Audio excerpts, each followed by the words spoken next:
What's up, y'all? Welcome back to the channel. The Cleveland Cavaliers put the Orlando Magic away in Game 7. 18-point deficit. Ooh, come back and get that? Okay. The Indiana Pacers. Hold on.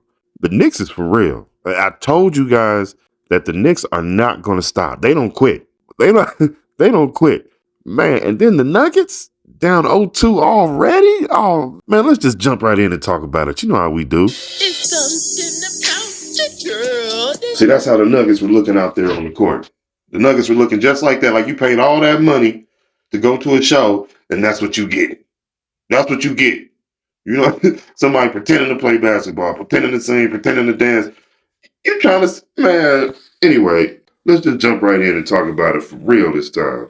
You know how we do. If this world were mine. So the Cleveland Cavaliers took the Orlando Magic out. Game 7, that's what they were supposed to do. 18-point deficit. It didn't look good at first.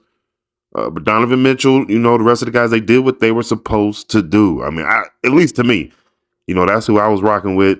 You know, the Orlando Magic did a great job getting it to that 7 games. I mean, if they really would have stuck with how they needed to play, you know, following Banchero's lead, I think they may have been all right. But, man, I'm glad they didn't. So the Cavaliers moved on to round 2. I believe they're going to face the Boston Celtics, man. We'll see how that plays out. But the Indiana Pacers, let's jump right into that, man. They lose game 1 in New York, though. In New York, I mean, we know it's tough to go into New York, but, man, the Knicks, man, I'm impressed. I'm impressed because they just, again, I said before, but I'm going to stick with it. They just keep coming. They just keep on coming. Like, you're going to have to beat them to the last buzzer. They're not going to just give up and quit. They're not going to just stop playing like the Nuggets did and start complaining, you know what I'm saying, to the referees. You're going to have to beat them until the last buzzer, period. If you beat them by 30, it's because you played till it was zeros on the clock. Yeah, and you just happen to beat them by 30.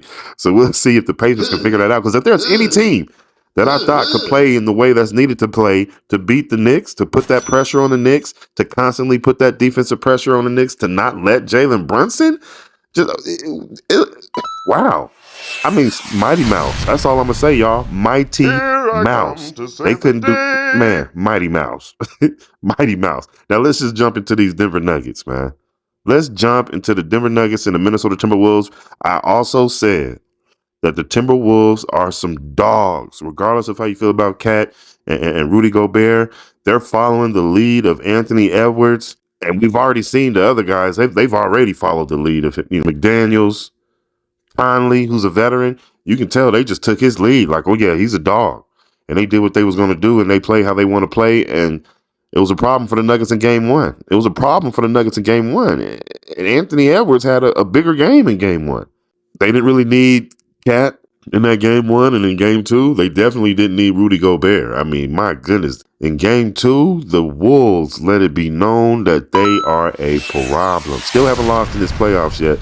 They are a problem. The Nuggets just can't match up, especially when you bring Naz Reid off that bench, you know, and implement him in that lineup with whoever's out there with him. The Nuggets have a problem matching up, y'all. With a lot. Intensity, defensive intensity, being able to run their offense versus the Timberwolves defense. You see a lot of, or at least we saw more isolation than we're used to seeing with the Denver Nuggets. We used to seeing guys cutting, flashing, diving, all of these things fading. We didn't see a lot of that. I mean, we saw some of it. We started seeing some of it. The Nuggets really got outplayed severely to the point to where they just started complaining and looking at the refs. You know, look, the refs, you've heard me talk about the refs before. The refs are terrible. They've been terrible. Been terrible. Been terrible. You know what I'm saying? Like, at times they're out there just incompetent, just making up calls, forcing coaches to have to challenge calls when it's obvious. It's obvious calls, just making up stuff. It's bad.